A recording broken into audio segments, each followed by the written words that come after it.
Lenora. Lenora is different from others. Years of perfect stitching experience. Lenora, linen, cotton cloth and stitching.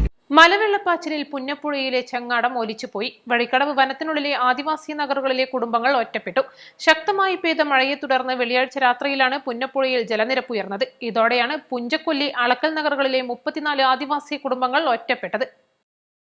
Nilgiri വനമേഖലയിൽ കനത്ത മഴ പെയ്തതോടെയാണ് പുന്നപ്പുഴയിൽ ജലനിരപ്പ് ഉയർന്നത്. രാവിലെയാണ് പുഴയിലെ ചെങ്ങാടം ഒലിച്ചുപോയത് നാട്ടുകാർ അറിയുന്നത്. തിരുവനന്തപുരത്ത് നിന്നും അധ്യാപക പരിശീലനം കഴിഞ്ഞെത്തിയ പുഞ്ചക്കൊല്ലി നഗറിലെ 2 പേർ പുഴ കടക്കാനാകാതെ കുടുങ്ങി.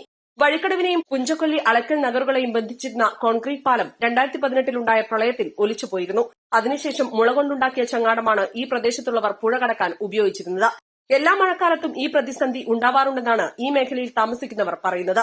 അതേസമയം പകരം ചങ്ങാടം നിർമ്മിക്കാനുള്ള ശ്രമം ആരംഭിച്ചിട്ടുണ്ട്. പുഴയ്ക്ക് കുറുകെ വടം കെട്ടി അതിൽ പിടിച്ചു തൂങ്ങിയെത്തിയ പുഞ്ചക്കൊല്ലി നഗറിൽ നിന്നുള്ള ആദിവാസികളാണ് നാട്ടുകാരുടെയും വനപാലകരുടെയും സഹകരണത്തോടെ പ്രവൃത്തി ആരംഭിച്ചത്.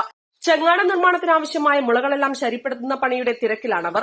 ഞായറാഴ്ചയോടെ പുതിയ ചെങ്ങാടം പുഴയിൽ ഇറക്കാനാകുമെന്ന് ഇവർ പറയുന്നു. BSS സെക്രട്ടറി സന്തോഷിന്റെ നേതൃത്വത്തിൽ വനപാലകരും ഈന്തൻകുഴിയിൽ മുഹമ്മദ് അലി, കൃഷ്ണൻ, തുളസി ജയൻ, ശബരീശൻ, ഉണ്ണി, രാമചന്ദ്രൻ, സുഭാഷ് എന്നിവർ നേതൃത്വം നൽകി.